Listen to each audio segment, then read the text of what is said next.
ఇక్కడ లేరు కదా, ఇక్కడ పోచేస్తా.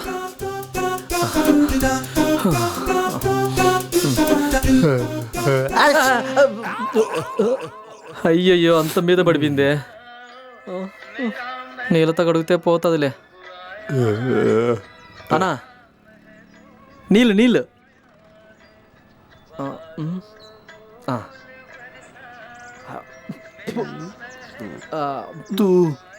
तुम्हारे पास चुट्टा है नहीं? ఈడేంది చూసినోలా చెప్తున్నాడు. పాస్ కాదు, నీళ్ళు తాగుతుంటే పడినాయి అంతే. मेरे पास नहीं, तुम्हारे पास है देखो. వీడేంటి పోసుకోలేదంటే పాస్ అంటున్నాడు. పోసుకోలేదంటే పాస్ అంటావేంద్రా? తమాసలా? నీకు పాస్ రాదా? నీకు పాస్ రాదా? నన్నే అంటావా? నేను పోసుకుని అంటావా? నువ్వు పోసుకోవా? बचाओ बचाओ बचाओ. నువ్వు పచ్చాలా ఉండి నన్ను పచ్చా అంటావేంద్రా?